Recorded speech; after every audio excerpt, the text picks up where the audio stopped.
હવામાન વિભાગે કમોસમી વરસાદની આગાહી કરી। સૌરાષ્ટ્રના કેટલાક ભાગોમાં હળવા વરસાદની આગાહી। અમરેલી, રાજકોટ અને દ્વારકામાં હળવા વરસાદની આગાહી। આગામી 24 કલાકમાં કમોસમી વરસાદ પડી શકે। 3 દિવસ બાદ ફરી તાપમાનમાં ઘટાડો થતા ઠંડી અનુભવાશે। સૌથી ઓછું તાપમાન નલિયામાં 11.8 ડિગ્રી, અમદાવાદમાં 15.6 ડિગ્રી। આગામી 3 દિવસ વાદળછાયું વાતાવરણ રહે તેવી શક્યતા। રાજકોટમાં આનંદ નર્સિંગ કોલેજમાં ભોજનમાં ઈયળ નીકળતા વિદ્યાર્થીઓનો હોબાળો। એનએસયુઆઈએ કોલેજમાં રામધૂન બોલાવી નોંધાવ્યો વિરોધ। ભોજનમાં ઈયળનો વિડીયો થયો હતો વાયરલ। ડુંગળીની નિકાસબંધીના વિરોધની વચ્ચે ગોંડલ માર્કેટિંગ યાર્ડમાં ડુંગળીની અઢળક આવક નોંધાઈ। માર્કેટિંગ યાર્ડમાં એક જ દિવસમાં ડુંગળીના 70,000 કટાની આવક નોંધાઈ હતી। ધોરાજીમાં ખેડૂતો દ્વારા વિરોધ પ્રદર્શન। પોતાના ખેતરમાં જ ડુંગળીમાં સમાધિ કાર્યક્રમ યોજાયો। ડુંગળીની નિકાસબંધીને લઈ ખેડૂતોમાં રોષ। ખેડૂતોએ સરકારમાં નિકાસબંધીનો નિર્ણય પાછો ખેંચવામાં આવે તેવી કરી માંગ। સાવરકુંડલા એપીએમસીના વિવાદમાં સમાધાન। વેપારીઓની હડતાળ અચોક્કસ મુદત માટે સમેટાઈ। આજથી સાવરકુંડલા એપીએમસીમાં જાહેર હરાજી શરૂ। છેલ્લા 4 દિવસથી એપીએમસીમાં જાહેર હરાજી હતી બંધ। વાંકાનેર સિટી પોલીસના 3 કર્મચારીઓની બદલી। નકલી ટોલનાકા પ્રકરણમાં બદલી થયા હોવાની ચર્ચા। આરોપીને પકડવામાં નિષ્ફળ પોલીસ ડી સ્ટાફના જવાન બદલી નાખ્યા। દેવરાજસિંહ અને કૃષ્ણસિંહ ઝાલાની આંતરિક બદલી કરાઈ। રાજકોટમાં માથાના દુખાવા સમાન ટ્રાફિક ગમે ત્યાં વાહનો પાર્ક થતા હોવાને કારણે ફરિયાદો ઉઠી છે।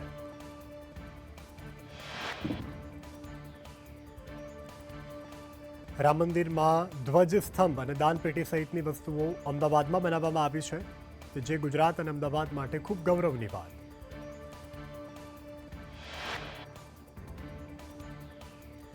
દ્વારકામાં ભગવાન શ્રી રામની પાદુકા પહોંચી છે। સોના અને ચાંદીમાંથી બનાવવામાં આવેલી આ સુવર્ણ પાદુકાઓ આજે દ્વારકામાં પહોંચી હતી।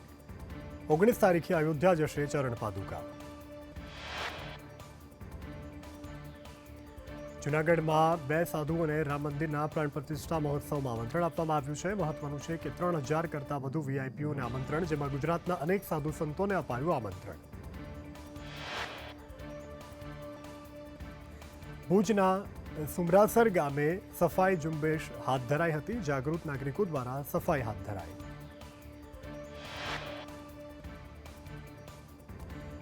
સોમનાથમાં જામવાળા રેન્જમાં વિવિધ પ્રકારના પક્ષીઓ અત્યારે જોવા મળી રહ્યા છે। મહત્વનું છે કે શિયાળા દરમિયાન અનેક પ્રજાતિના પક્ષીઓ ગુજરાતમાં આવે છે।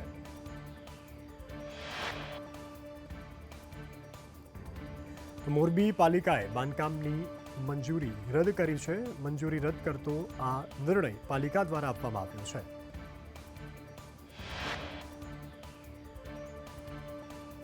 દીવ, દમણ અને ગોવા આજે 63મો મુક્તિ દિનની ઉજવણી કરવામાં આવી હતી। તમામ અધિકારીઓ આ ઉજવણીમાં રહ્યા હતા ઉપસ્થિત।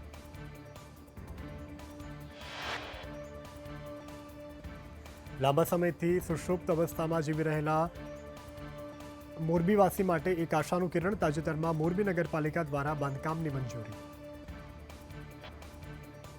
સુરેન્દ્રનગરમાં સાયલાના લુખ્ખા તત્વોનો આતંક। મંદિરના સંચાલકોએ મામલતદારને આવેદનપત્ર આપ્યું। લુખ્ખા તત્વોની સામે કડક કાર્યવાહી કરવાની કરી માંગ। રાજકોટમાં એસટી મુસાફરોને અને કર્મચારીઓની વચ્ચે બબાલ થઈ હતી। મોરબી જવા માટે એક જ સમયે 2 બસ મુકાતા બબાલ થઈ। ગાંધીનગરમાંથી નકલી જીએસટી અધિકારી પકડાયો છે। એલસીબીએ કમલેશ પંચાલ નામના વ્યક્તિની ધરપકડ કરી। વેપારીને ત્યાં રેડ કરવા પહોંચ્યા। જીએસટી ઓફિસરના નામે પૈસા માંગ્યા હોવાની થઈ હતી ફરિયાદ। અમરેલીમાં ચોરીનો આરોપી મહારાષ્ટ્રથી ઝડપાયો છે। સોનાની ખરીદી કરવા આવેલા શખ્સોએ જ્વેલર્સની શોપમાંથી ચોરીને અંજામ આપ્યો। સોના ચાંદીના દાગીના સહિત રૂપિયા 3.26 લાખની કરી હતી ચોરી। દ્વારકાના ભાણવડમાં મહિલા સંચાલિત જુગારધામ ઝડપાયું છે। 5 હાઈ પ્રોફાઇલ મહિલાઓ જુગાર રમતી ઝડપાઈ। 23,000ના મુદ્દામાલ સાથે પોલીસે 5 મહિલાઓને ઝડપી પાડી। અરવલ્લીના મહુડી ગ્રામ પંચાયતના તાળા તૂટ્યા। પંચાયત પરિસરમાંથી તાળું મળ્યું। તસ્કરોએ પંચાયતની તિજોરીના લોક તોડ્યા। ચોરોને કંઈ ન મળતા ચોરીનો અંજામ નિષ્ફળ। પોલીસે વધુ તપાસ હાથ ધરી। વેરાવળમાં કરોડોના ગોલ્ડ લોન કૌભાંડ મુદ્દે તપાસ તેજ. પોલીસે કોડીનારના અજય બારિયા નામના યુવકની ધરપકડ કરી. એક્સિસ બેંકના 3 કર્મચારીઓએ કરોડોનો ચૂનો લગાવ્યો. એક્સિસ બેંકના 3 કર્મચારીઓ હાલ જેલ હવાલે. જૂનાગઢમાં બેંકના કર્મચારી દ્વારા 83 લાખની ઠગાએ ગ્રાહકોના પૈસા બેંકમાં જમા ન કરી ઉચાપત કરી. 1 થી વધારે ગ્રાહકોની સાથે છેતરપિંડી કરાઈ. પોલીસે આરોપીઓની કરી અટકાયત. જામનગરમાં એસપીના નામે ફેક ફેસબુક એકાઉન્ટથી પૈસાની માગણી કરાઈ. એસપીએ લોકોને રિપ્લાય ન કરવા અપીલ કરી. જામનગર સાયબર ક્રાઇમ દ્વારા તપાસ હાથ ધરાઈ. લોકસભા ચૂંટણી પહેલા જ ગુજરાતમાં વિપક્ષની વિકેટો પડવાનો દોર યથાવત. આ બાદ હવે કોંગ્રેસના ખંભાતના ધારાસભ્ય ચિરાગ પટેલનું રાજીનામું. વિધાનસભા અધ્યક્ષ શંકર ચૌધરીને આપ્યું રાજીનામું. ચિરાગ પટેલના રાજીનામા બાદ કોંગ્રેસના ધારાસભ્યોની સંખ્યા 16 થઈ. હજુ એક અઠવાડિયા પહેલા જ વિસાવદર નાપના ધારાસભ્ય ભૂપત ભાયાણીએ આપ્યું હતું રાજીનામું. રાજીનામા બાદ ચિરાગ પટેલનું નિવેદન. કોંગ્રેસમાં ગૂંગળામણ અનુભવાય છે. 5 રાજ્યોના પરિણામના મેં જોયા છે. ભાજપ છવાયું છે. 5 રાજ્યોમાં કોંગ્રેસની સરકાર હતી. તે રાજ્યોને પણ કોંગ્રેસને નકારી. ચિરાગ પટેલે કટાક્ષ કરતા કહ્યું છે કે બોલવાનું કંઈ, કરવાનું કંઈ એવી કોંગ્રેસની માનસિકતા. આવી માનસિકતા હોય તે કામ ન કરી શકાય. મારા વિસ્તારના લોકોની જ આ ભાવના હતી. રાજીનામું આપનાર ચિરાગ પટેલના કોંગ્રેસ પર મોટા આરોપ. હજુ અનેક ધારાસભ્યો કોંગ્રેસમાંથી રાજીનામા આપી શકે. કોંગ્રેસમાં જૂથવાદ ચરમસીમાએ. કોંગ્રેસમાં દિલ્હીથી સ્વિચ ઓન અને ઓફ થાય છે. ચિરાગ પટેલે કોંગ્રેસના કેન્દ્રીય નેતૃત્વ ઉપર ટોણો માર્યો. કેમ કે કોંગ્રેસના સેન્ટ્રલના લીડરો ગરડા થઈ રહ્યા છે. કોંગ્રેસના અધ્યક્ષને 2 જણે ગાડીમાં બેસાડવા પડે. કોંગ્રેસના નેશનલ નેતાઓ ચેમ્બરમાંથી બહાર નથી આવતા. ચિરાગ પટેલ ભ્રષ્ટાચાર મુદ્દે કોંગ્રેસને આડે હાથ લીધી. કોંગ્રેસને ઉઘરાણા સિવાય કંઈ નથી આવડતું. કોંગ્રેસ વર્ષો પહેલા હીરો હતી, આજે ઝીરો. મારા પર જનતાએ મૂકેલા વિશ્વાસને હું જાળવી રાખીશ. કોંગ્રેસના ધારાસભ્ય અમિત ચાવડાનું નિવેદન. કહ્યું કે લોકશાહી માટે આ દુર્ભાગ્યપૂર્ણ. કોંગ્રેસને જનતાની વિપક્ષની જવાબદારી સોંપી હતી. સંખ્યા ઓછી હોવા છતાં પણ કોંગ્રેસ લડી લેશે. કોંગ્રેસ સકારાત્મક ભૂમિકા ભજવે છે.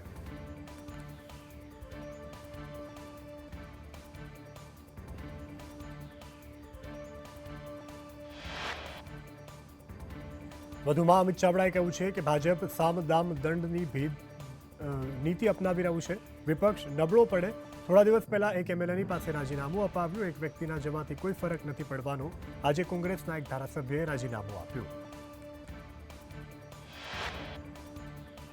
કોંગ્રેસ પોતાની વિચારધારાને વળગી રહી છે. ખંભાતની પ્રજાની સાથે દગો કર્યો છે ચિરાગ પટેલે. ખંભાતની જનતા આવનારા દિવસોમાં જવાબ આપશે. કોંગ્રેસની વિચારધારા એ ગુજરાતને જોડવાનું કામ કર્યું. કોંગ્રેસના ધારાસભ્ય ચિરાગ પટેલના રાજીનામાને લઈ કોંગ્રેસ નેતા હિંમતસિંહની પ્રતિક્રિયા. કહ્યું કે અંગત સ્વાર્થને કારણે ધારાસભ્યો રાજીનામા આપતા હોય છે. ધારાસભ્યોના રાજીનામાના મુદ્દે પ્રવક્તા મંત્રી ઋષિકેશ પટેલનું નિવેદન. કહ્યું કે કોંગ્રેસના નેતૃત્વના લીધે ધારાસભ્યો નારાજ છે. ઋષિકેશ પટેલે કહ્યું છે કે અમે કોઈને આમંત્રણ નથી આપતા. આ તો સતત ચાલતી પ્રોસેસ છે. રાજ્યમાંથી પણ કોંગ્રેસ સમેટાઈ રહી છે.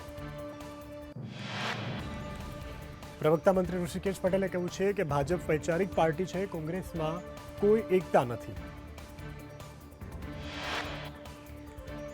ચિરાગ પટેલના રાજીનામા ઉપર ભાજપનું નિવેદન. ઋત્વિજ પટેલે કહ્યું છે કે ભાજપ પર ખોટું દોષારોપણ કરાય છે. સમગ્ર દેશમાં કોંગ્રેસ તૂટી રહી છે. લોકસભાની ચૂંટણી પહેલા વધુ એક એમએલએ રાજીનામું આપશે. આવતીકાલે વધુ એક ધારાસભ્યનું રાજીનામું પડશે. આમ આદમી પાર્ટીના સુધીર વાઘાણી આપી શકે છે રાજીનામું.